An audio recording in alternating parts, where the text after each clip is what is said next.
I'd like to welcome everybody to the Williamson County School Board meeting. We're going to call the meeting to order. We'll first start with recording attendance. Board members, if you could record your attendance.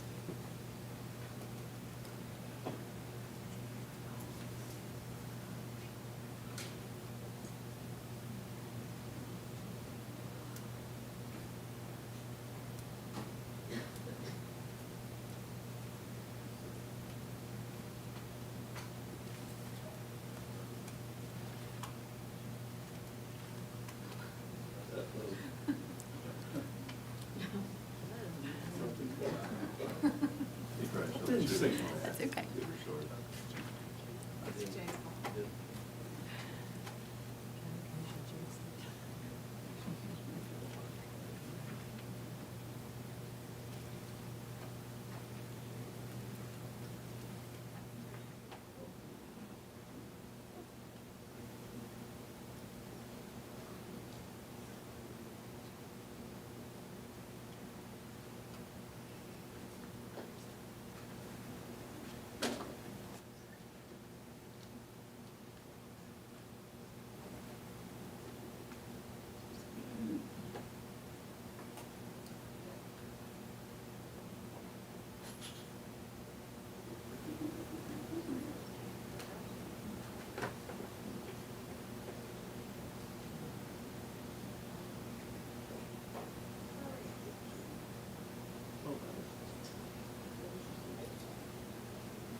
There's an actual sad face on our screens. Says something isn't right. Thank you.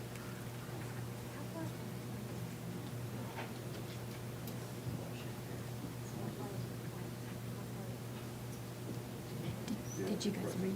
Okay. So, board members, if you could go ahead and hit present again, that should count as.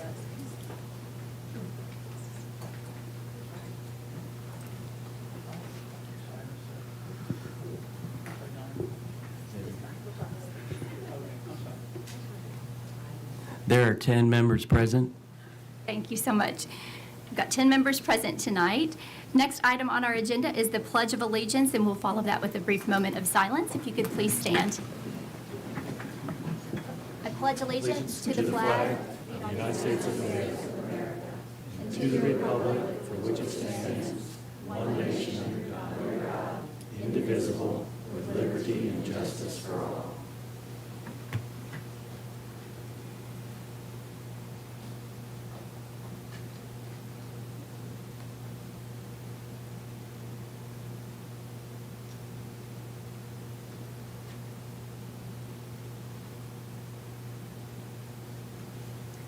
You can be seated. Thank you. I'd like to thank Deputies Randy Purcell and Eddie Kutras for being here with us tonight. Thank you so much. First item on our agenda is items of particular public interest. This is our public comment section of the evening. Typically, we would allow 30 minutes on our agenda for public comment, which would allow individuals to speak for 3 minutes. Tonight, we have had 18 individuals sign up for public comment. Individuals are required to sign up between the end of our work session or the beginning of our work session through Monday at noon. Lydia, is that correct? Yes, ma'am. And then check in the day of the board meeting, so tonight between 6:05 and 6:20 by showing a valid driver's license. So we did have 18 individuals check in, so thank you for being here. You will have 1.5 minutes to speak since we do have a 30-minute section on the agenda. The time will be on the screen here for you to monitor your time. Yes, sir. Right now, until we get this running, Okay, do you need I'll keep it on my clock and I'll give them, 30 seconds. Give them a 30-second? No, have 30 seconds left and then we'll keep it time. Got you. Okay. Super. What I will do is, I'll sorry. signal you and you can let them know after 1 minute. Okay. And then I'll do that after 30 seconds. Got it. So- And 30, how about that? That sounds good. So he's going to give you a signal of 1 minute. That'll mean you have 30 seconds remaining, just so you can pace yourself. I'll call 2 people at a time so that the second person can be in the wings waiting. You don't have to line up, just so that you know that you're up next. First 2 members of the public coming to speak are Bill Petty and Erica Bowden.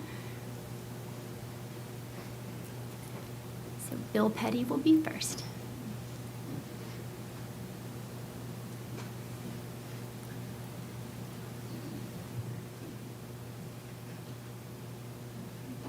Good evening.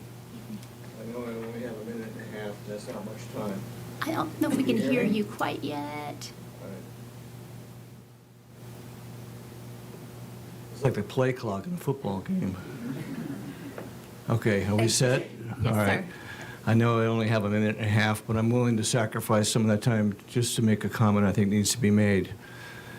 You guys do a lot of work every month. I don't think a lot of people see what you do. We come to the meetings here, we see this. I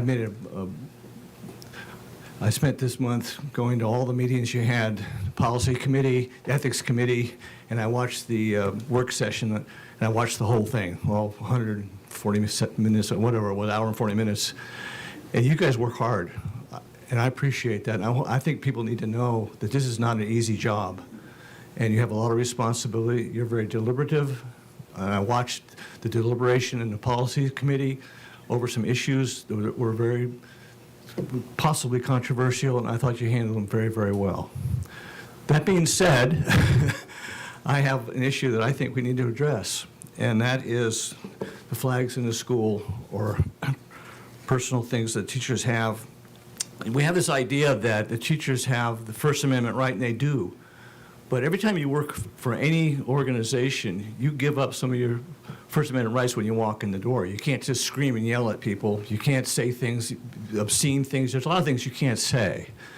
And what we want is we want to have classrooms that are neutral, that don't have any kind of issue with indoctrination in any way, shape, or form, whether that be LGBT plus, Christian, Muslim, I don't care what it comes up with. I think we need to have classrooms that are neutral, and they're there for kids to learn how to think and not what to think, and not be influenced by a teacher's personal beliefs. And I think we need to work on a policy to make that happen. Am I up? My time done? All right, thank you. Thank you. I apologize, the system's not working. If it gets started, we'll let you know. Next is Erica Bowden, and followed by Tricia Lucente. Hi, this is my first year with a child in Williamson County Schools, and I am here to remind everyone that requests to control, ban, silence, to prevent the display of a tiny flag, this is not the will of most people and most parents of Williamson County.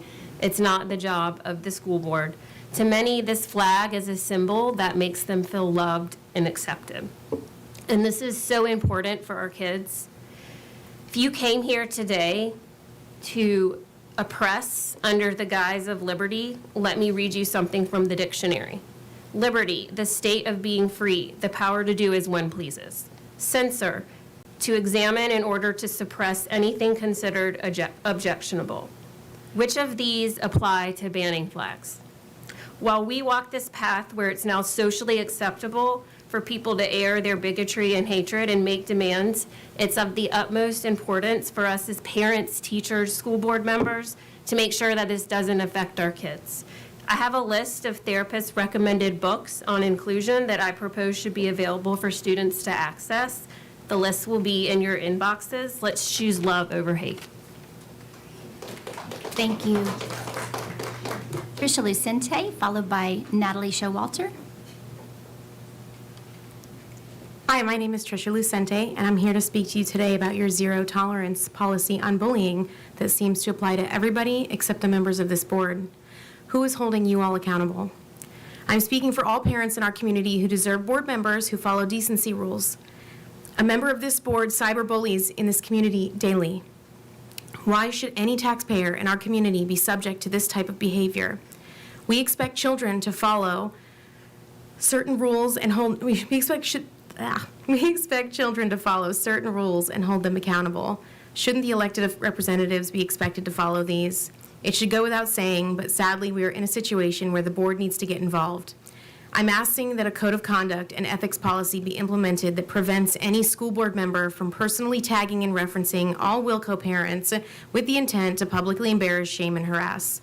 The amount of abuse that I have personally experienced caused a great concern for my safety and the safety of the child in my home. This board member shared my personal information on social media. You all see that in the handout that I brought that Lydia has and will pass out to you. This is totally unacceptable. I'm a very strong woman, and I'm grateful for that, but I'm here for the people that may not be so strong. What happens when he doxes another parent who doesn't have a strong support system and tragedy happens? He has 2,500 followers, and the things he's putting out there are actively putting people in danger. Will you take responsibility for sitting back and allowing it? This behavior from a student would get them expelled, and from staff would get them fired. You need a policy to hold each other accountable and at the very least show you care about the safety of the people in this county. I'd be happy to meet with any of you and share more of this experience and help with a policy if it would prevent some other person from being a victim of this behavior. Thank you. Thank you.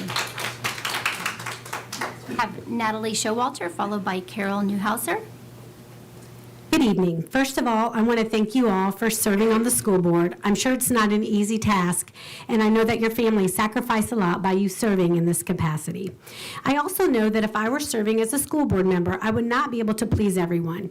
I'm sure you are receiving many emails from both sides of the pride flag issue. While I am sure many people are praising the teachers and principals' decision to hang the pride flag in the classroom, I know that there are many who are asking for it to be taken down. I feel like the solution is simple. WCS needs a policy to only have the American and Tennessee state flags in schools and in classrooms. While my kids and I are strong believers in Christ, we do not advocate for the Christian flag to be displayed in schools and classrooms, nor, as Iranians, do we advocate for the Iranian flag to be present in WCS buildings. There are many other flags we could demand to be hung in schools and classrooms, but I don't think the schools are the place for that. It seems that the term inclusion only implies for those with the ideology that goes against conservative beliefs. For Christians, our identity is in Christ, and while displaying a Christian flag would make some feel safe, I don't feel it's necessary in the school setting. If you allow one flag, such as the pride flag, then I assume that you're going to start allowing the Christian flag and even the Islamic flag, since they also represent identity. There have been some people who say that it's their First Amendment right to fly the pride flags in schools, but what about my right to have the Christian and Iranian flag as well? Last time I checked, the First Amendment wasn't one-sided. It's for all, and it's for everyone. Thank you. Next, we have Carol Newhouser, followed by Rory Rotztalk. My name is Carol Newhouser, and I'm here as a citizen and a retired professor of early childhood education. This is my third visit for the rest of you. And what I am interested in, my primary interest is the K through 3 curriculum. And my focus this evening will be expanding the role of culture to all K-3 children. If you look at the present curriculum, there is very little evidence of culture in Franklin. And I've had to redo my notes so many times. This includes community history as well as the history of citizens present and past. It includes knowledge of self, families, neighbors, the Franklin community, including its historical roots, the ability to know oneself within one's roots. President Washington advocated public education to be paid for by citizens to maintain the fragile American democracy and as a means to grow the country. The country's economy. Knowing the community fulfills these goals stated by President Washington. Looking over the present K through curriculum, the first criteria is the ability of the children to understand and to make sure it is available for the entire child, not just head thinking, but emotional thinking. We are looking at social emotional development, which is definitely needed at this time. Ms. Newhouser, thank you so much for coming again to speak with us. We so appreciate I it. practice and practice, know. okay? I know, we appreciate you coming. Okay. And we'll take it in an email too, if you would like to email Yeah, us. I emailed the State Board of Ed already. I broke my jaw, and I can't talk as fast as I used to. Okay. Thank you so much for being here. Next, we have Rory Rotzchalk, followed by Catherine McKinney. Hello again. I was here last month to talk about the issue of the pride flags in the classrooms. And I do realize this is a highly contested issue, and I agree with the comments that you guys are charged with a difficult conversation to mediate that. I do think that we can have this conversation without accusing each other of dislike, or even a stronger word than that. It is two different points of view as to what is best for children. My comments last month were about my concern about a worldwide agenda, it appears, that it is appropriate to teach comprehensive sexual education to kids that are in a classroom, captive in a classroom, you might say, and they're very young, very impressionable. That was one concern. The second concern was that it seemed to me that the Pride community has attached itself to that global initiative and are able to access these very impressionable kids in a classroom setting. That does not seem appropriate to me. This whole worldwide agenda is based on whenever you see it referenced, we think we should do CSE because studies have found it's helpful to prevent the many difficult things that come from early sexual activity. I don't see a time here. I'm lost track of where I'm at here. It's time, okay. Okay, it's time. It is, thank you for Like asking. last month, I will just email the rest of my comments. Thank you very much. Next, we have Catherine McKinney, followed by Anthony Caudell. Okay. Good evening. I'm here to discuss the issue of LGBTQ plus flags in Williamson County classrooms.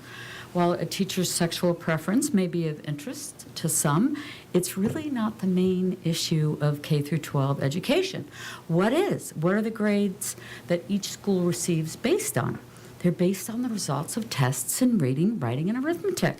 Free speech, you say. But do you really believe that? Is it okay to have a Hamas flag?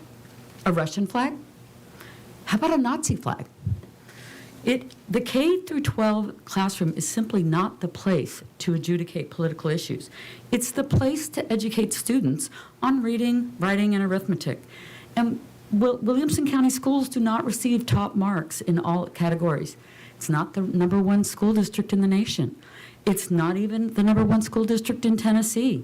The achievement in reading is at 59% and in math at 58%. In other words, the main mission of the school system to educate in reading, writing, and arithmetic at a level of 10 still has work to be done. That seems to be where the school board and many parents disagree.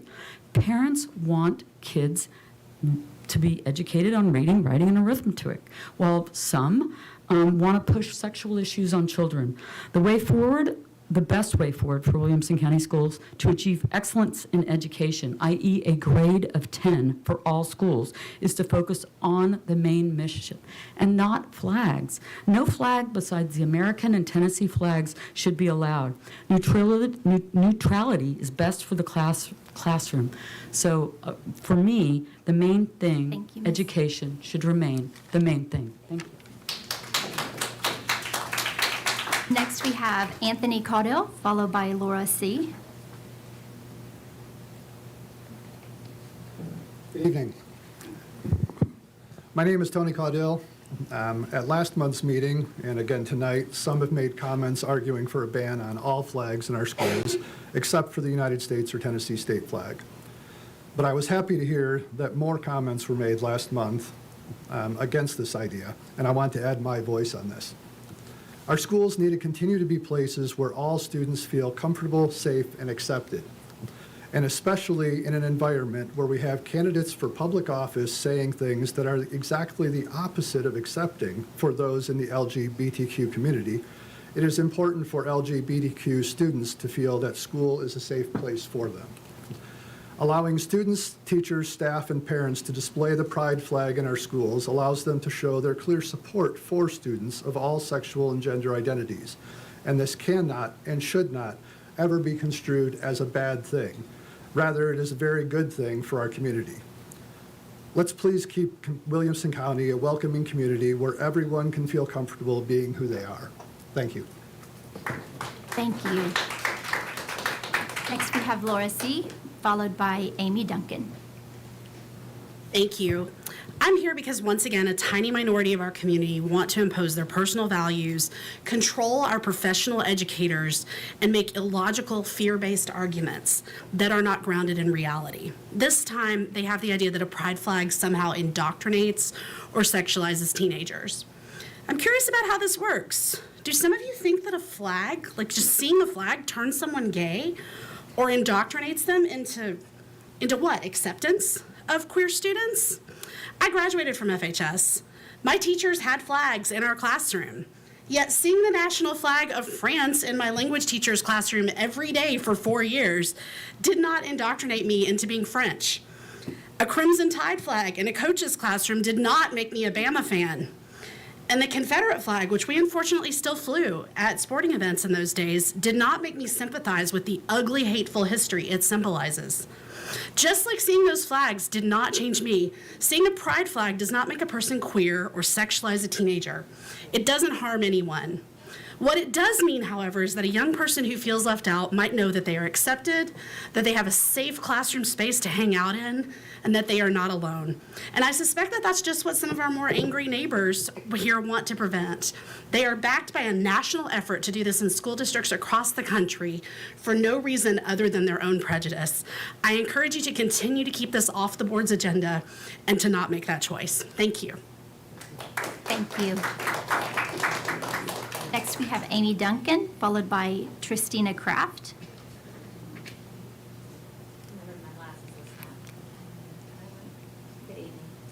Hello, my name is Amy Duncan, and I'm here to speak on behalf of Wilco Iris. I'm here as a representative for our students, many of whom showed up at your last meeting to speak out about the importance of pride flags in their schools. Unfortunately, we as adult volunteers have advised our students not to come this evening. Upon leaving the meeting last month, adults were waiting immediately outside these doors to intimidate our students as they walked back to their cars. Yes, grown adults use this space to create fear and anxiety for our students. I think this speaks directly to the importance of making sure these students find the support and encouragement they need in our schools. The presence of pride flags in counselors' offices or teachers' personal space in their classroom is a ray of light in what can be a very dark place for our students. They should have the right to express themselves in their personal spaces. A pride flag, a sports team banner, or a funny poster of a cat can help students get to know their teachers, and it creates an avenue for discussion and connection in the classroom. Unfortunately, this topic has become politicized and used to stir up fear on both sides of the issue. I'm hoping to remind everyone that the students should be our focus, not the angry voices of a small group who see it as a competition as to which group has most speakers here tonight. Thank you for the ways that you guys serve. I know it's not easy, and we appreciate your time for us to be able to come out and talk on behalf of our students. And we invite you to use this as a resource. All of our students, we have a representative from every single public high school here in Williamson County, and they would love to speak to you and tell you about their experience in your schools. Thank you. Thank you. Next, we have Tristina Kraft, followed by Corey Martin.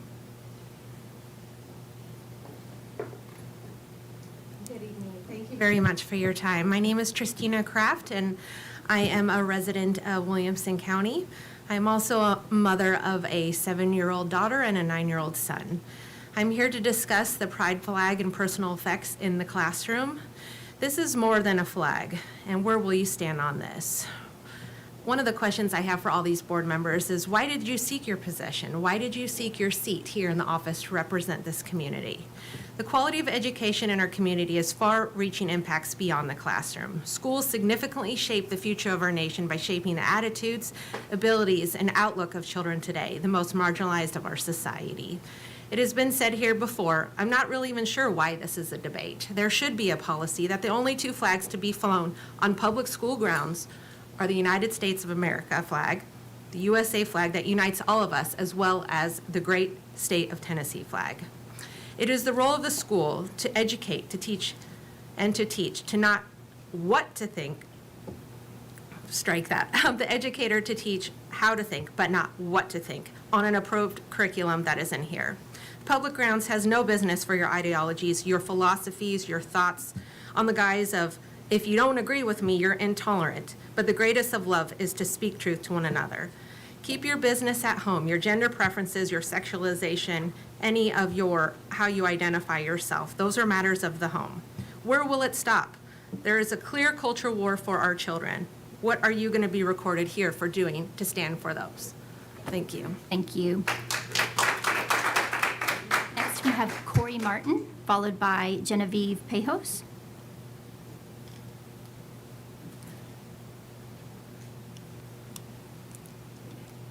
Thank you, Madam Chair. I wanted to speak tonight regarding the policies around public comment.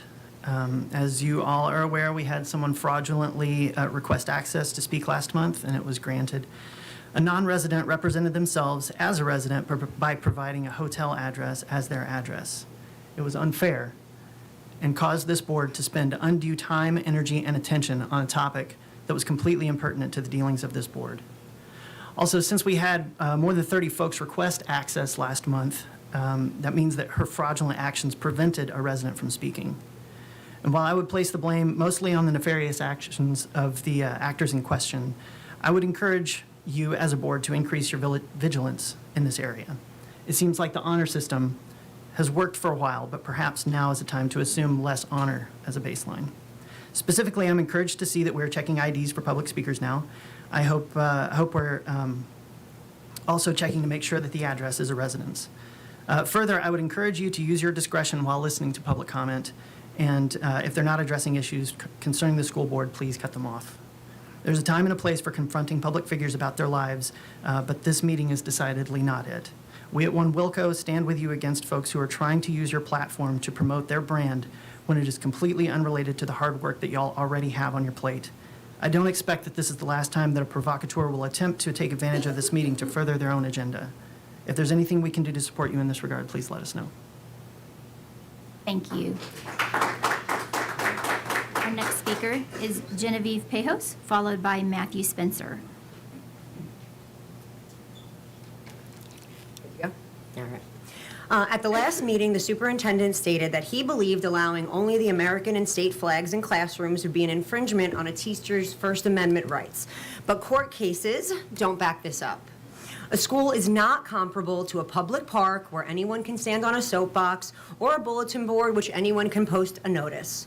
I'm going to cite two court cases this evening that support that. There are a few more, but these are my two favorite. The first is Garcetti versus Ceballos from 2006, which is a Supreme Court case. It states, while staff members do have the right to speak as private citizens on matters of public concern, statements made by staff members pursuant to their official job duties are not protected by the First Amendment. The second one is Mayer versus Monroe County, which was in 2007.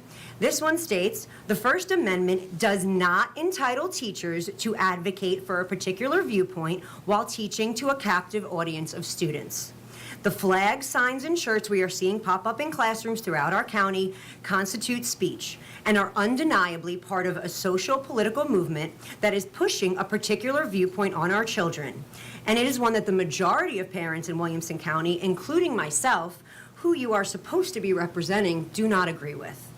At school, the teacher is an employee and representative of the district, and therefore it is fully within the school district's authority to regulate the teacher's speech within the physical classroom by simply mandating that staff cannot display social and political messages that are visible to students. Schools should be a place of neutrality, not for activism. Again, we are asking for a Thank you, Ms. policy Ayers. just allowing state and American flags. Thank you guys so much. Next, we have Matthew Spencer, followed by Francesca Vaughn. Thank you. It's entirely irrelevant whether each of you, or frankly any of us here assembled, agree with what the pride flag represents.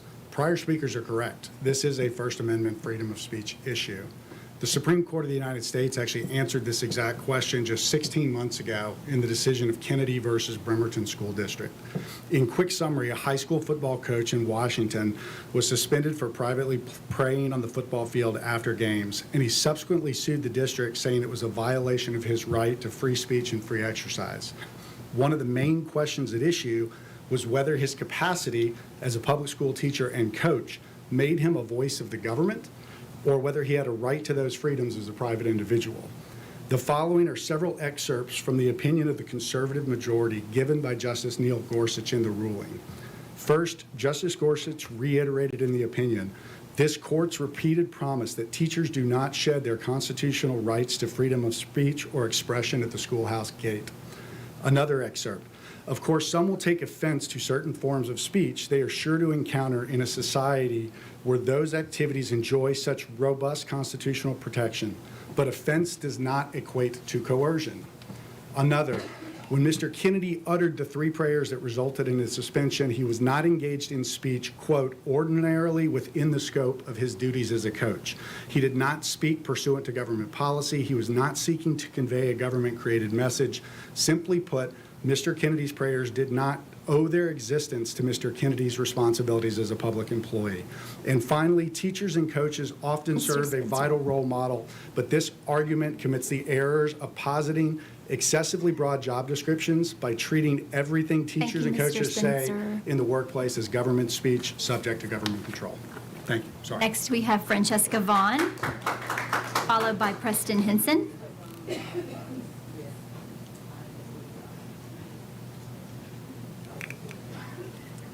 Good evening, board members. Okay.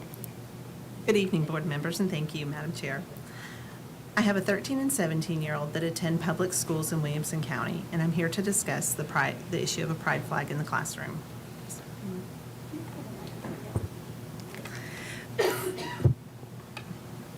I have a 13 and 17-year-old that attend public schools in Williamson County, and I'm here to discuss the issue of the pride flag in the classroom. The quote that I'm about to give is directly from the Stanford Medicine Children's Health website, copyright 2023. Quote, "It doesn't matter how smart teens are or how well they scored on the SAT or ACT. Good judgment isn't something they can excel in, at least not yet. The rational part of a teen's brain isn't fully developed and won't be until age 25 or so. In fact, recent research has found that adult and teen brains work differently. Adults think with the prefrontal cortex, the brain's rational part. This is a part of the brain that responds to situations with good judgment and an awareness of long-term consequences. Teens process information with the amygdala. This is the emotional part.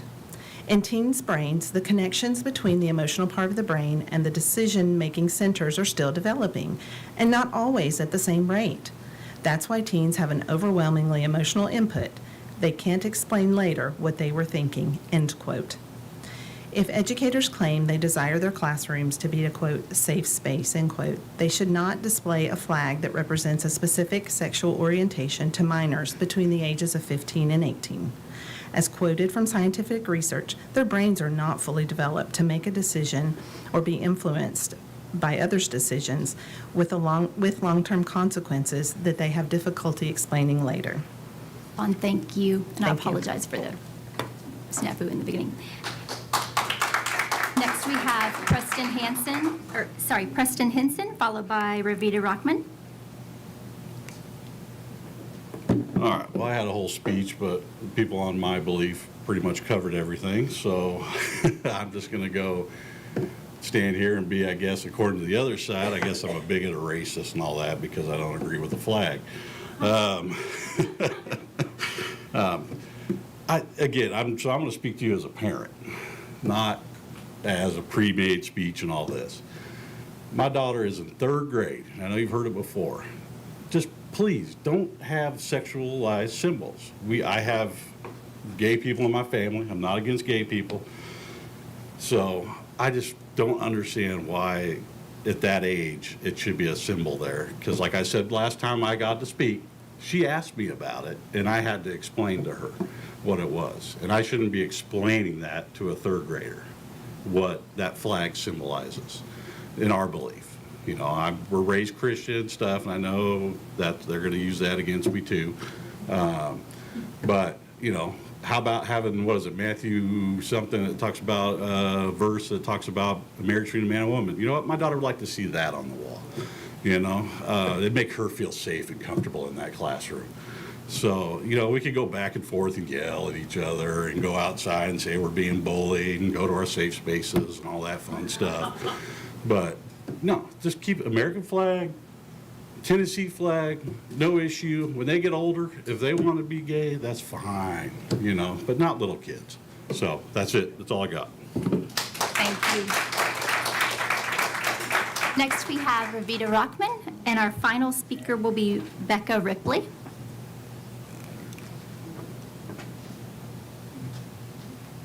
Good evening. I would like us to reflect on the fact that we're still dealing with issues of racism boldly in our schools as a result of what has bled over from our greater community. It's no wonder we have city officials escorted by self-proclaimed Nazis. Then we have silent elected leaders not willing to take a stand against white supremacy by making a statement against hate and racism, just simply saying, I do not support white supremacy.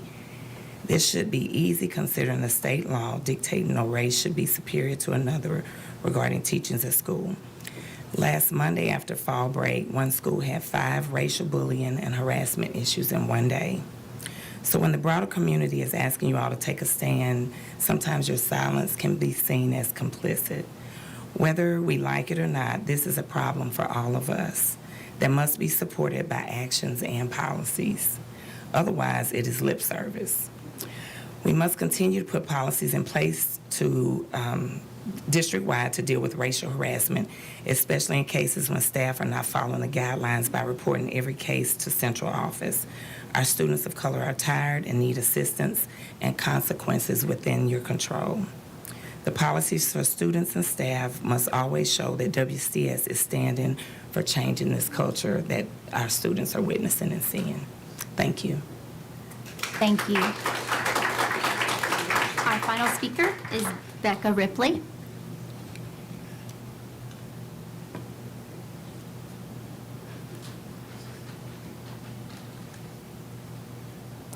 Good evening. Yep, I'm Becca Ripley. My pronouns are she, her, and I'm a parent of a Grassland Elementary and a Grassland Middle School student. Thank you for your work. I think we all, well, now a lot of us have, we all recognize that it's not easy for 12 people to represent the entirety and diversity of Williamson County. Students of color and LGBTQ plus students disproportionately experience discrimination in school buildings. As it happened at the last meeting. I mean, this isn't a school building, but we all heard what happened to the students who spoke. And if that doesn't say everything, I mean, I feel like most of us, that should be enough. We shouldn't even have to be reiterating this. But symbols such as a pride or Black Lives Matter flag or poster can be simple and useful tools as these off-targeted and or overlooked students navigate their social and physical surroundings. Beyond the obvious First Amendment inevitabilities, the quiet presence of symbols of inclusion, acceptance, and visibility can not only improve, but can even save young lives. I hadn't been planning to speak tonight, but when a friend suggested that I sign up to express my support for flags in schools, I agreed with him. How did he and I become friends? Upon seeing the pride flag flying in my yard, he felt comfortable and safe enough to send me a note of neighborly interest and support. Thank you. Thank you to everybody who came to speak tonight. And again, thank you for condensing your comments to that 1.5 minutes. Okay, we need to take a quick break so we can get the technology reset. We're having some system issues again. So if anybody just came for public comment, you are welcome to go ahead and exit while we get our technology set back up. Thank you again for coming. We'll be back in 5 minutes.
All right, we're going to resume the board meeting. We're going to call back to order.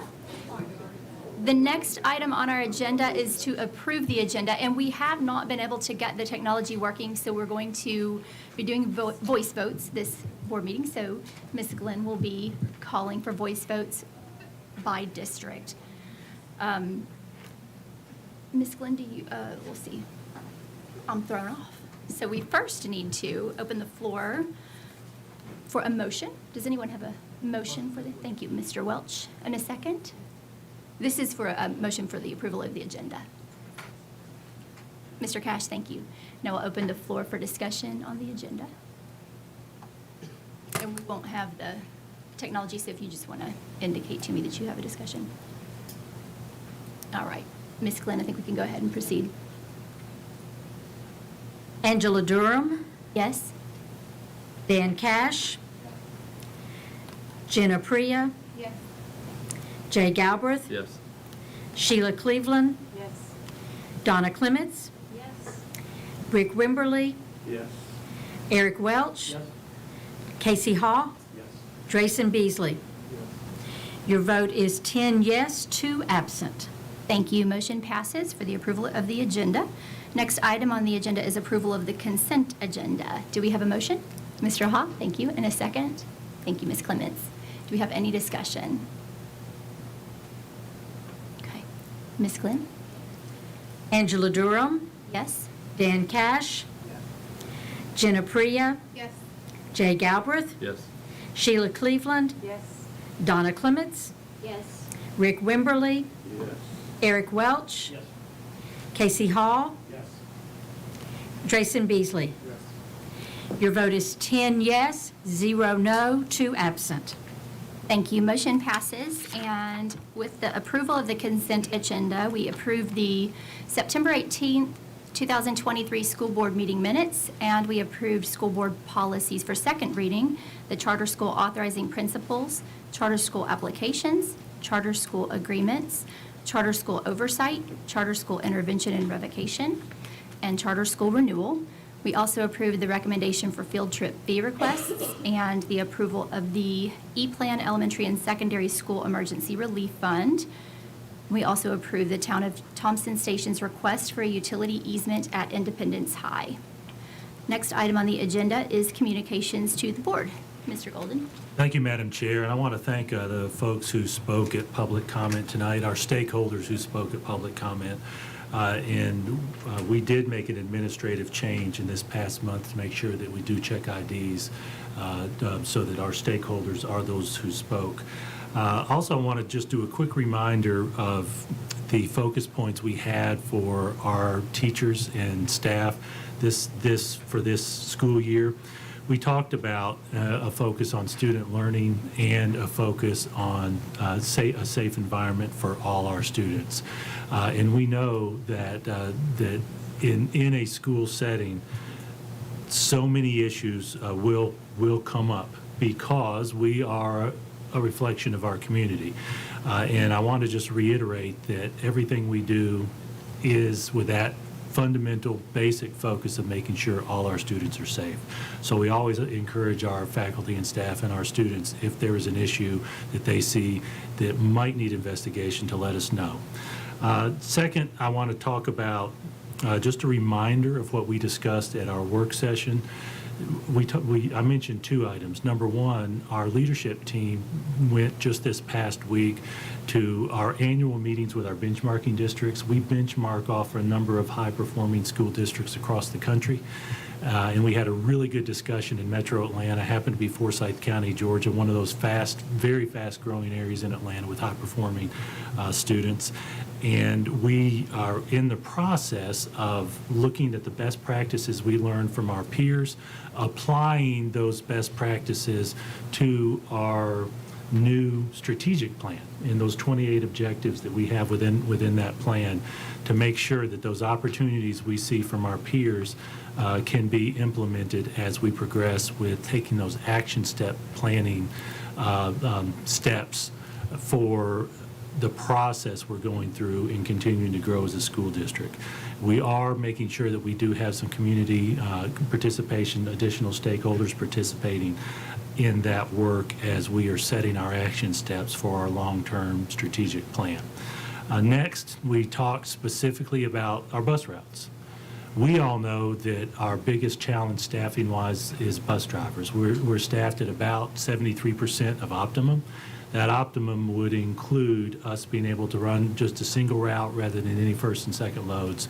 It also would include having sufficient substitutes that when somebody calls in sick, we don't struggle with staffing.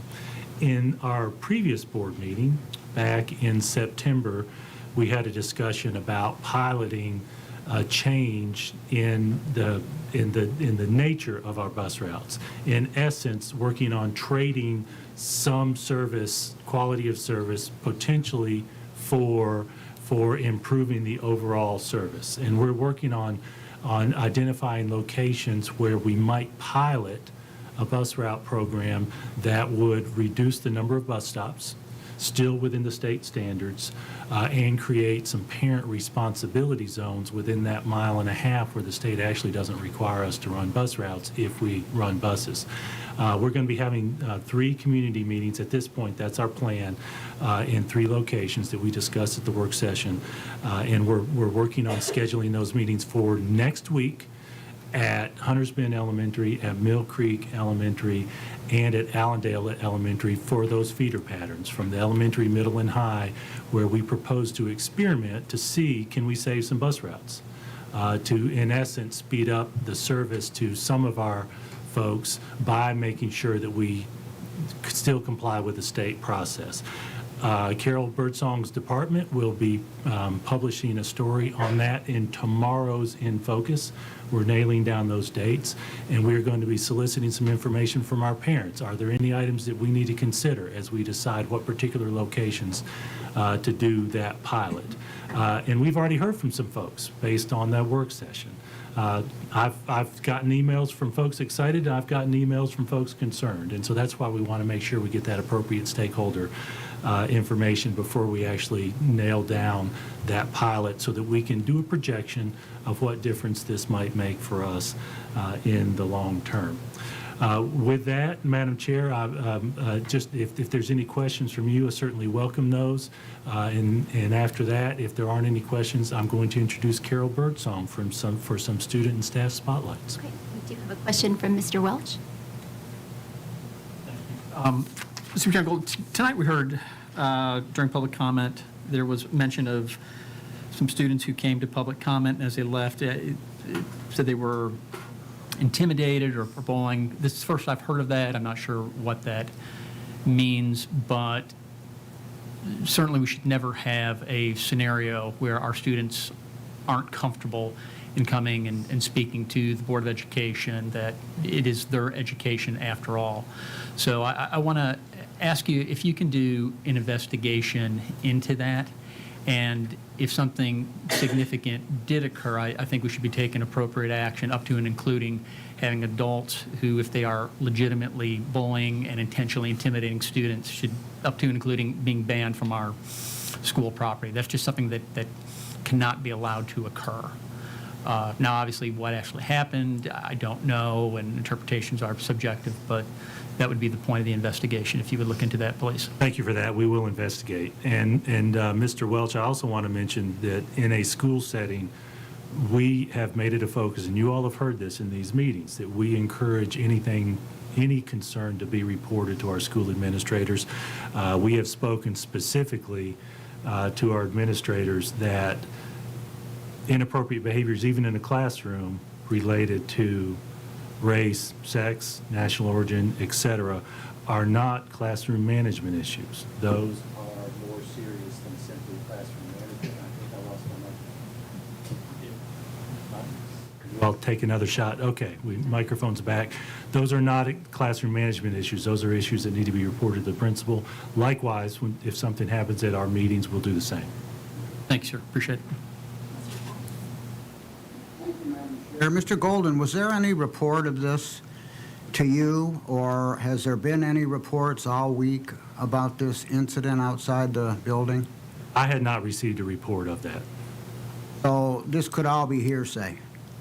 That's why we investigate. Yes, sir. When we get an allegation, we'll investigate. Thank you. Mr. Golden? Thank you, Madam Chair. With that, I'll introduce Carol Birdsong to share some student and staff spotlights. Thank you. And we are going to start by celebrating Brentwood Middle School. We have not done that during a spotlight opportunity, so they are our next National Blue Ribbon School. So congratulations to Dr. Harlan and his team. Now we have some athletics to celebrate. This is your TMSAA Class 2A Volleyball State Champion team from Grassland Middle School. Their coach is Grace Biggerstaff. From Woodland Middle School, your TMSAA Boys Cross Country State Championship team. Andrew Swanson and Emily Lucas are the coaches. And then at Brentwood High School, the boys golf team brought home a state championship from TSSAA. Their coach is Chris Saunders. We have a few perfect ACT students that we want to recognize. This is Lucy Wyatt from Brentwood High School. This is Rinas Jamal from Franklin High School. This is Michael Tadras from Nolensville High School. And this is Spencer Gribben from Summit High School. Congratulations to all of our students and their coaches and teachers.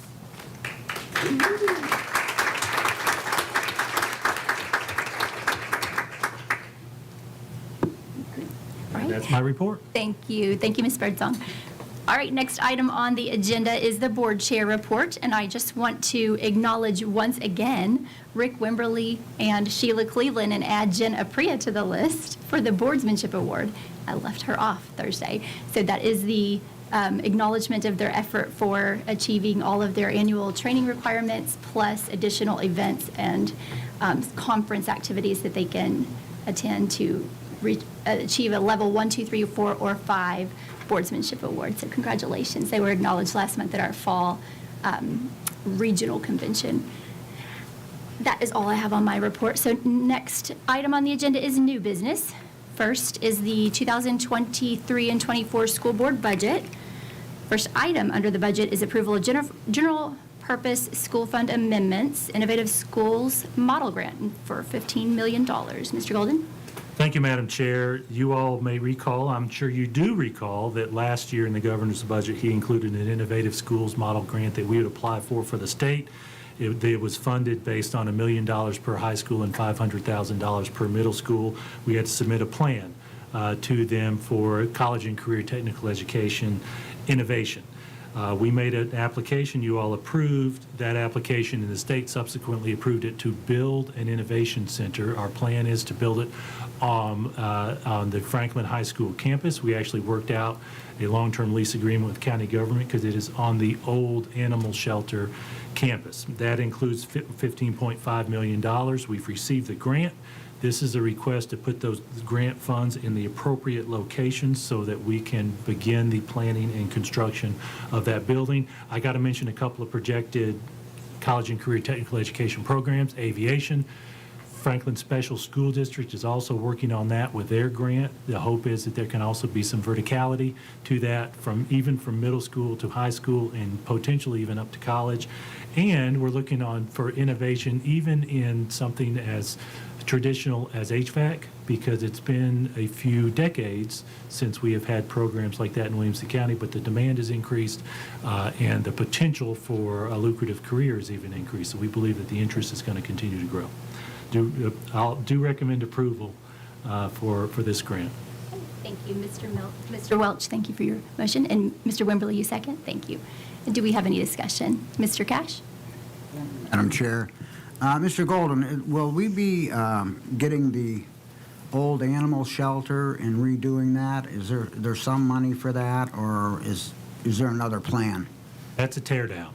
The old animal shelter is not ready for any use, and the long-term plan is to It's for that to be torn down with a newer building in place. That's been reviewed, and it's just not in good enough shape for any additional work. But what's the chances for a new building since they're already giving us $15 million? Well, the state has maximized the grant, and I know from county government that they expect us for our budget to be within that grant. Long-term, we have looked at that land. There is some portion of it that's within the floodplain. And so our plan is to build this building within that area that is outside the floodplain and actually is buildable. There may be some discussions down the road for some additional items as we grow. And I will say, you all know the EIC has been an incredible success, the Entrepreneurship and Innovation Center, which is going to be just across the parking lot from this. We'll continue to look for some innovations within that. Thank you. If no further discussion, Mr. Golden, do we have your recommendation? Recommend approval. Super. Ms. Glenn? Angela Durham, Yes. Dan Cash, Jenna Priya, Jay Galbraith, Yes. Sheila Cleveland, Donna Clements, Rick Wimberly, Eric Welch, Casey Hall, Jason Beasley. Your vote is 10 yes, 0 no, 2 absent. Thank you. And with that approval, we did approve the general purpose school fund amendment for the Innovative Schools Model Grant in the amount of $15,500,000. Next item is the general purpose school fund resolution for buses in the amount of $1.12 million. Thank you, Madam Chair. This is our annual request for buses out of fund balance. This is based on a projection from our transportation department and our operational leaders regarding the buses that have to be retired based on either mileage or age for an appropriate replacement number for buses for that cycle. Just as a quick reminder, the standard is 15 years. For a bus, with potentially an additional 3 years with regular reviews from the Department of Safety for safety reasons. We had some discussion at the work session about the numbers. Gary Anderson shared some detail with you in an email maybe about 11:30 or so this morning. I want to give one particular piece of information out of that. We are in this particular year retiring 15 general education or regular education buses and 4 special education buses based on them reaching their end of life. We are making a recommendation for a total of 8 this year. We've gotten a little bit more efficient with what we're doing. So part of it's a nod to that efficiency. Gary also shared some details of where we have additional buses stationed in the event of a breakdown or an accident where we need to make a quick adjustment during a bus route. Certainly open any questions. Mr. King or I can try to answer those. Mr. Galbraith? Thank you, Madam Chair. Oh, good point, Mr. Wimberly. Do we have a motion? Mr. Welch in a second. Mr. Ha, thank you. And now, open floor. Thank you, Mr. Galbraith. Thank you again, Madam Chair. So, Jason, I'm struggling with getting new buses. So I'm gonna change the math just a little bit. So we have. I don't have a problem with the special education buses. We're not dealing with the same issues where we have more buses than people and more and enough drivers to drive those routes. So it's the general education buses that I'm struggling with. So we're retiring 15 and we're ordering 6. So we're reducing our buses by 9. So we're going from 203 general education buses to 194, and currently we have 56 buses that aren't assigned to a route, and so presumably we would have 194 and 47 would be assigned to a route. So next year, if we had 194 buses and 47 sitting on the sidelines, would we be at what point? Let's just say we got 10 more bus drivers and started and we had 10 more bus routes, would we go buy 10 more buses so that we could have 10 more sitting on the sidelines? Short answer is no. Let me put a little bit more detail in that. Mr. Anderson described those details of where buses are stationed. They did an analysis of the max number related to those and determined that we can still be feasible within that window. You think about the point at which you might have maximum demand because of every imaginable issue. We are not at that maximum demand. We have tried to be conservative with it. There have been years past where we've had even more buses in fleet. What we have found is that a number of the mechanical issues over these last few years have been brought back in-house, and they've been faster to turn the buses over, even something as simple as an oil change, but also tire replacements and engine repairs. So they've been able to shorten that window over the time these buses were purchased 15 years ago, because they're not at the mechanic shop as often because we're doing in-house. Brian, can you share any additional detail related to that and that analysis that Mr. Galbraith is asking about with this year's snapshot of us actually recommending to purchase fewer buses this year than are retiring? You know, I believe, like I say, Gary and Jeff have been real diligent about trying to come up with a really conservative number, but also a number that won't come back to bite us in 10 years because of the cycle of the way these go. And that has happened to us before, where before we didn't buy any. You can get to a point where 10 years down the road, it could really mess up your cycle if you don't. But they're, like I say, we reviewed the numbers, feel like it's a conservative number. Yeah. So if I understand your question, Mr. Galbraith, you're concerned that we might not be buying enough and No, I'm saying, no, the opposite. Like when we've got 147 routes, presumably enough, I mean, how many bus drivers do we, so we have 147 bus drivers driving routes right now. we have 147 buses, gen ed, buses active on a daily basis. Right, and so some of those routes we got 59. 59, that's right. 59 of those routes are 59 of those drivers are driving first and second load, either in the elementary or secondary. The vast majority is elementary. So I want to wait for the discussion and see what everybody has to say. I'm leaning towards making a motion to only approve the special education buses and put off the gen ed. And I get that it's going to take another year off, but I don't see us adding a significant number of bus drivers to put a greater utilization on our number of buses, and the modifications that we're working on with our pilot are going to further reduce the demand on buses. And I hear what Brian and Gary are saying in terms of not wanting to skip years because it puts a strain. And the only way that's going to put a strain in future years is if we're in we've got 25 buses that we need to replace, and the capital is not to the extent that it's not available to buy those replacement buses. And I feel strongly that if we ever need the buses to replace, that the county will find the way to make those funds up. But I want to hear what everybody else has to say. Mr. Hall? Thank you, Madam Chair. There we go. Thank you, Madam Chair. And I appreciate the information that was provided today from Mr. Anderson.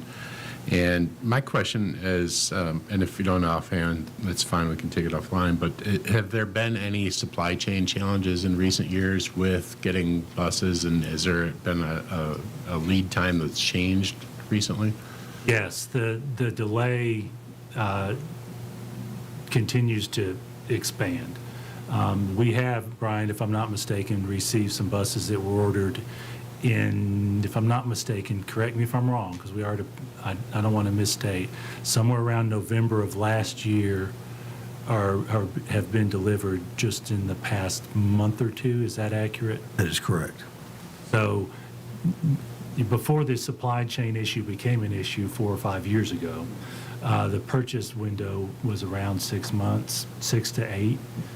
Now it's around a year. Now, how long that will last, I can't speak to that. Mr. Cash? Thank you, Madam Chair. I just got a couple of questions. Do we save money doing the work in-house, Mr. Golden? Yes, sir, we do.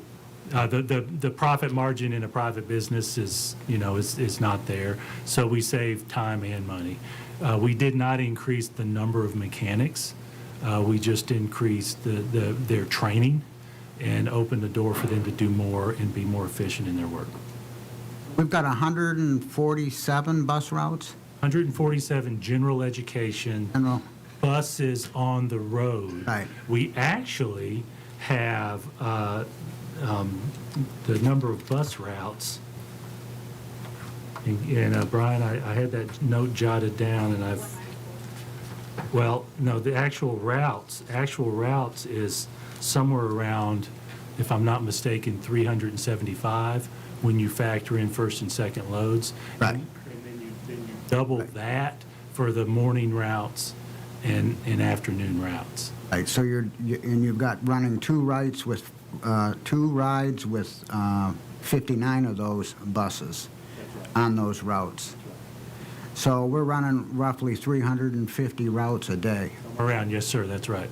Okay, we're probably moving more human beings than the city of Franklin, combined with many others right now. It's a lot, yes, sir. That is phenomenal, and that is extra wear on the buses we have. The other thing is it's wear and tear on bus drivers, too. Let's not leave them out of the picture. We all get out in this traffic, and you're biting your nails sometimes, or just plain old ticked off. But bus drivers do this on a daily basis. They can't do cut corners or anything else. So it's very stressful for them. You mentioned the price was just over $100,000 the last time we ordered buses. Well, it's been creeping up. For years, the price was around $100,000. Right. It's $142,000 for a gen ed bus now without air conditioning. Okay, so we don't know how much of that's due to inventories or supply chain or inflation. So we could pass up this deal on these buses and pay $10,000, $15,000, $20,000 more for them in a year to come. So I'm in support of buying the buses. Thank you. Limits? Keep going. So one of the questions I ask, and because I was asking about this too today, about the buses, well, first of all, compared to last year, this is one question I didn't ask, but compared to last year, has the bus driver, the number of bus drivers, has it gotten better for us, or has it? I want to see where the trend is going. Is it harder for us to find bus drivers this year than last year, or do we have more of a shortage this year or last year? How did that work? Thank you. I'll ask Mr. King to speak to it specifically, but I will tell you that when the school year started, because of retirements, we had fewer bus drivers when the year started than we do now. However, we made some changes in our recruiting and in how we assist bus driver candidates going through the process. The bus drivers have to take 4 tests. Of course, safety has to be number one. And we increased the direct services to those candidates. And Brian, if you would, speak to what we've done in the last couple of months. Yes, sir. So we did start buying the 8-ball, which is why the school year was kind of a rough start. We had a lot of retirements, and we didn't have a lot in the pipeline to refill that.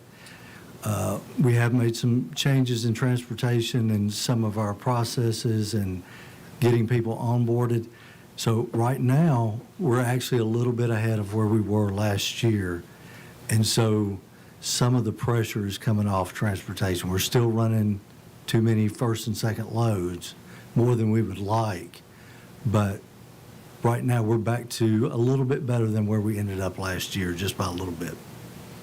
And we're continuing to get people. I believe we had 4 more in the past week that have just started the process, which takes a little bit. But yeah, it's going really well. Thank you for that. So my thinking is on this is that there's a finite amount of money that we have, especially in the fund balance. And I like Mr. Galbraith's idea. I would rather spend that money. I like the idea of definitely investing in the special ed buses, but the general purpose buses or general ed buses, I would rather see that money be spent maybe, because I think we're still going to have a shortage, and we're looking at this pilot program, and would it be better to invest this money in that pilot program, or just maybe some computer software that could better assist us if we need it? But you guys know, I'm concerned about our debt. I'm concerned about expenses, and I think that it might be better to spend that money, invest it in something else versus in buses, especially since it sounds like we have a good-sized fleet. I know we're going to have to we could visit this again next year, but I would be in favor of Mr. Galbraith's idea if we've got other people in favor of that. Thank you for that. If you all don't vote for this, I don't have a particular recommendation to spend the money or invest the money in anything else. This is fund balance based on our program. I will tell you, one of the concerns I have is long-term thinking versus short-term thinking. What I often see, especially in government, is a window of 15 to 18 years is a long window, and it's tough to visualize that. And so what we try to do is be conservative and visualize that as well. In this particular year, in this one-year snapshot, we're retiring 15 gen ed buses. We're recommending purchasing 6. And we believe that that is an appropriate balance. Of course, ultimately, it's the prerogative of the board. I have my recommendation, and then you all make a decision based on what you think is best. Mr. Wimberly? A couple of questions. How are we looking on the fund balance compared to past years? Thank you for that. Ms. Farmer, would you speak to that? Great question. When we ended the year, what it looks like, we don't have official financial statements yet. Our fund balance, I'm going to say a number and then I'll explain, is closer to the high 70 million. Don't get excited. That includes any of our accounts payable and accruals. It also includes the 3% fund balance that we're required. So if you're thinking of that number, we have to take out our accounts payable and accruals. We have to take out the 3% fund balance. And so we also have to take into account the amount of money we had to use to balance the budget. So to answer your question, what we have in unassigned, meaning that is available for us to spend, what we started the year with is right at 29 million. Now, well, I take that back, is right at 13 million. The 29, take out your 3%, which is about 16 million that we have to keep in fund balance. So we had about 13 million coming into the beginning of the year. We've already used 3 million towards capital. If you remember, we came and requested that where the county commission had asked us to come back and use some of our capital. Having said all that, if we were to take out this resolution and the next resolution, we would still have right at $9 million left in our fund balance for the remainder of the year. This is pretty much in line with where we've been the last 2 years. Ben, if I may follow up, there have certainly been years since I've been on the board where we would get nervous about the fund balance. Are we nervous at this point? I am nervous about the fund balance. I am nervous about next year because we did use a substantial part of our fund balance this year to balance the budget. And so as far as finishing out this year, no, I would not say that. We do not have any other large foreseeable items at this point in time where we would be coming back to you to ask to use fund balance. If I may speak to that just a little bit, we have a requirement under the state law, well, under the state procedures, I suppose, from the Department of Education, that as of July 1st, we have a 3% fund balance over and above our projected expenses. Every year, any funds that aren't spent, for example, an unfilled position, et cetera, that is the fund balance that in part funds the following school year. And that's what Ms. Farmer's talking about. I've got to share one nervousness that I have about the state. Under the new TISA model, they project that we receive the state funding, which is about a third of our total funding. 2/3 or so comes from county government, about 2% from federal. That TISA model gives us funding on a monthly basis based on student actuals. We have just received our third month of funding from the state based on TISA. It is the exact same funding as the previous 2 months, which suggests to me that they don't have their computer system up and running with that detail of day-to-day and month-to-month student enrollment, students with disabilities, particular funding based on disabilities, et cetera. I don't know long-term what they are going to do with settling that. It's based on where we started this year. There hasn't been a lot of change, but there could be some adjustment for the increase or decrease. We just don't know once the state gets their computer system fully functional with all the data that we upload to them with our student numbers. May I ask the second question? I've heard it explained a couple of times, but pardon my density, I don't understand the concern about 10 years down the road. Thank you. Let me give you a little bit of math on that. Let's say more math, please. I'm sorry. Hopefully this will be simple. It's going to be divided by 15 or 18. If we have 147 buses, and we know we're running lots of loads, if we replace those on a regular basis, this even amount every year for 15 years, based on the state standard for retiring, that projects that we need to buy 9.8 buses every year on average. If we stretched it to 18 years, which is the max, if the inspections resolve, we ought to be buying 8.6 buses on average every year just to maintain what we're actually driving right now. Now, that doesn't factor in the replacements and the substitutes, et cetera.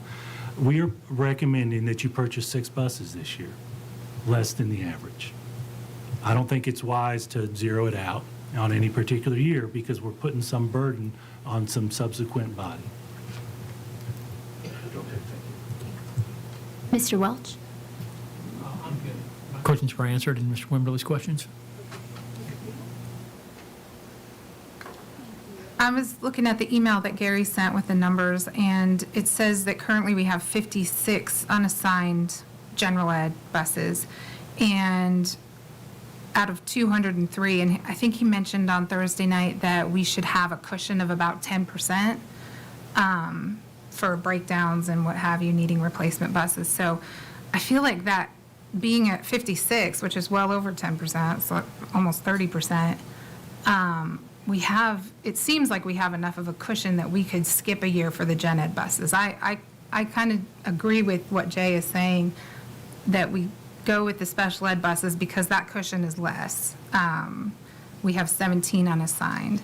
But I feel like that 56 unassigned buses leaves a little bit of cushion for us to skip this year for gen ed and say, reevaluate next year and purchase more if we need to. But even if we end up having to retire more than we expect at the end of this year, we're still going to have enough to replace them and stay above 10%.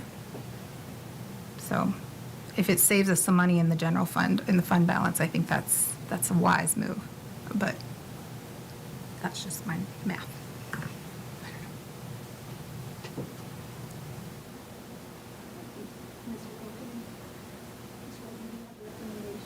I do recommend approval of the motion as made.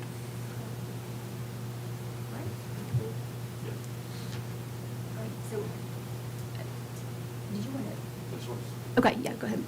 Mr. Galbraith? I was just waiting for everybody to finish.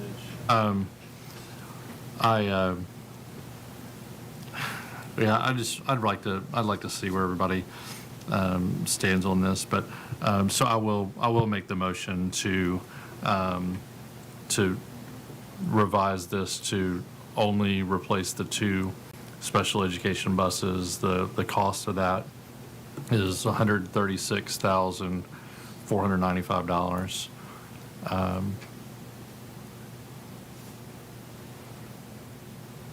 That's it. Okay. If I may, Madam Chair, that's the cost of one bus. Oh, I'm sorry. One special ed bus? Oh, sorry, I thought I got one. So special ed costs more as much as a regular? That's both, right? I thought you were asking me what a special ed bus costs. That was Let me it's revise. $272,990 is the Thank number you. you're looking. My fault there. So, Mr. Galbraith, are you motioning to To amend? amend the motion to only the 2 special ed buses in the amount of $272,990. I have a motion on the floor to amend the current motion to replace only the 2 special ed buses in the amount of $279,990. We'll just need a second to proceed with discussion on this. Ms. Apria seconds, and we can open the floor to discussion on this. Mr. Welch? Golden, do you have a recommendation on the motion on the floor? Well, typically I wait till all the discussion. Fair enough. I've spoken to the last one. I will share this. Short term will be fine. I'm just trying to think long term. One other thing that I was thinking of and forgot to add in my first set of comments was the fact that if we save this money, we can focus it on, there's a potential to focus it on the human capital part of things. If it means offering bonuses or pay raises or something to increase the amount of drivers that we have driving the buses, I think that's a better way in this moment in time to spend that money if we can. Wimberly? Mr. Golden, if you had that extra money to spend on human capital, would that be helpful? Based on fund balance right now, I think that those 2 discussions are capable of being independent of each other. And we continue to discuss potential for bonuses and increases. Based on our fund balance right now and what we have from the state, I think we have the potential to do both based on analyses. And I'm still of the opinion that we ought to do this relatively small purchase now for long term. May I follow up? So we're talking about 1.1 million for both the gen ed and the special ed. So if we back the special ed out, then that 1.1 turns into how much? 800 and something thousand. Okay, so what percentage of our operating budget does that represent?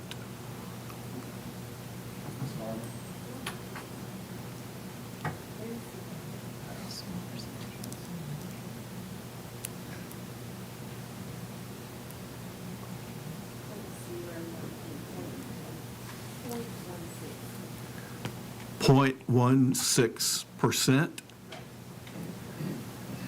So it's not 0.16, 0.16%. So it's a tiny piece of our budget. Okay, thank you. Paul? Madam Chair, as I think about all the perennial comments that we get from parents about transportation issues and the challenges that we have, I'm really heartened by the approach that we're taking with the pilot program. But I can't remember a time when we've had an issue where we weren't able to serve the public because of fleet management issues. And I'm not in the business of fleet management expertise, but we do have people who are in that line of work. And I respect the opinion of keeping the appropriate buffer that we have. I think it'd be difficult to predict what could happen in inclement weather, and as we go into the winter months, when I'm sure there are more maintenance requests than typically during good weather. And if we're talking about kicking the can down the road to a potential, a different board or a different funding body making these decisions, I'm a little concerned about what we're doing to prepare for the future. And to Mr. Wimberly's question about the relative cost of this with the budget, I can't remember a time when a board turned down a funding request for buses. If that's happened in recent years, please correct my memory, but I think this is important, and getting kids to school is, as you said, we'll be fine in the short term, but I do think that we need to really heavily weigh the recommendation of staff and the superintendent on this. Thank you. No further discussion. We'll accept Jason's recommendation. On the motion to amend, do not recommend approval. Ms. Glenn, go ahead and move to a voice vote. Thank you, Madam Chair. Angela Durham, Yes. Dan Cash, Jenna Priya, Yes. Jay Galbraith, Yes. Sheila Cleveland, Donna Clements, Yes. Rick Wimberly, No. Eric Welch, No. Casey Hall, Drayson Beasley.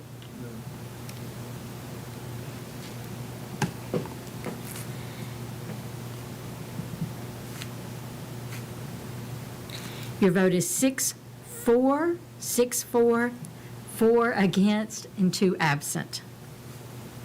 The motion failed for the amendment. Yes. So we'll need to go back to the original motion on the table to approve the 1.124990 for the original number of buses. Okay.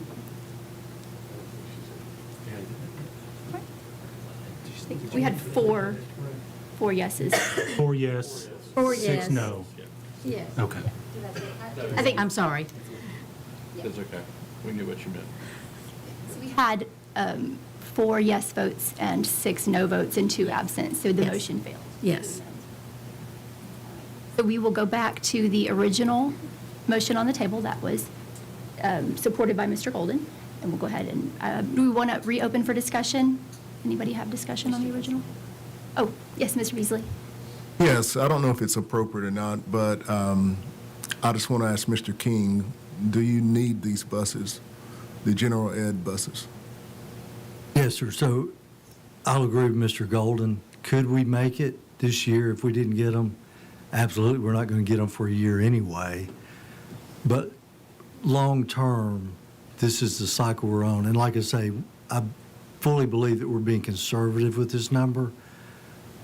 I don't like the idea of going to 0 because we're thinking long-term and the replacement. And we've seen what that has done when you skip a year. It'll be later down the road when it bites you, but it will get you. But yeah, to answer your question, like Mr. Golden said, yeah, I mean, we'll have buses, absolutely. Thank you. Go ahead and move to the vote. Angela Durham, Yes. Dan Cash, Jenna Priya, Jay Galbraith, Yes. Sheila Cleveland, Donna Clements, Rick Wimberly, Yes. Eric Welch, Casey Hall, Drayson Beasley. Your vote is 10 yes, 0 no, 2 absent. Thank you. The motion did pass to approve the general purpose school fund resolution for buses in the amount of 1.124990. Next item on the agenda is general purpose school fund resolution for radios in the amount of 1.17 million. Thank you, Madam Chair. I'm not a voting member, but I just, maybe this is a point of privilege, maybe not. Thank you all for that good discussion. that judgment discussion that you had. I very much appreciate it. The next item is for radios for all our buses. The emergency management system has rebuilt their radio structure. County government has done that, and I know some of you are aware of that. You've been involved in that process. And it's interesting, Mr. Priya, you mentioned what could we do if we didn't spend the funds. We've done an analysis and determined it is appropriate to ask for you all to approve bus radios that are compatible with the new emergency system to improve access to that communication system for our buses across the county.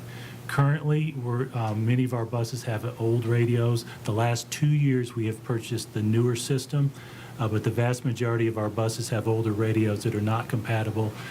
If you approve this and the county commission approves it, the installation of these radios will greatly increase our bus communication, especially in those rural areas where they lose signal. Do we have a motion? Mr. Beasley, and a second? Mr. Cash, thank you. We'll open the floor for discussion. Mr. Cash? Madam Chair, Mr. Golden, will we receive any funds from the state, additional funds, since this is a safety item? Not for this in particular. Thank you for the question. I will tell you, we know that bus safety is a very important part of what we do. We do have some priorities that we worked on with the state grants that came in the past year related to largely access control. That was a state focus. It was a focus of ours. I will tell you that if and when the next grant comes, we're going to have another safety issue. But for this particular fund, we don't expect any specific state funding for this.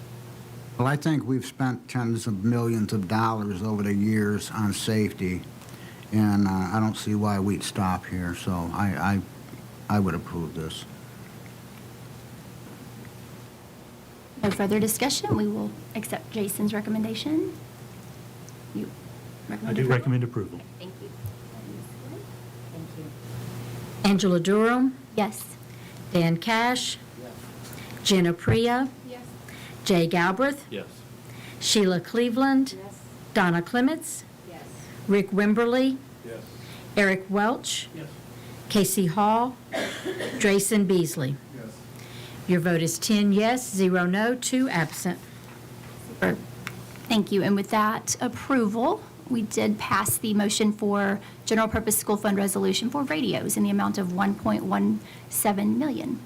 The last item on our agenda is general purpose school fund resolution for intra-category transfer salary for $15 million. Mr. Golden. Thank you, Madam Chair. This item is to move the fund that was already approved in the budget for the 6% raise for staff to the appropriate line items. As a reminder, I want to mention that county government actually approved a 5% raise in the fall with a plan to do a 2% raise in January. What you all did in the budget year was approve a 6% raise immediately, so our staff members actually got that raise quicker. So I do recommend approval of this particular item to put all these funds in the appropriate line items based on actual staff. Do we have a motion? Mr. Welch, in a second. Ms. Cleveland, thank you. Do we have any discussion? Okay. And Mr. Golden, your recommendation? Do recommend approval. Okay, thank you. We'll move to a vote. Ms. Glenn? Angela Durham? Yes. Dan Cash? Jenna Priya? Yes. Jay Galbraith? Yes. Sheila Cleveland? Yes. Donna Clements? Yes. Rick Wimberly? Yes. Eric Welch? Yes. Casey Hall? Yes. Drayson Beasley? Your vote is 10 yes, 0 no, 2 absent. Super. The motion passes to approve the general purpose school fund resolution for the intra-category transfer of salary funds in the amount of $15,532,302. That is our last item on the agenda, and we are now adjourned. Thank you. Wait, is there discussion?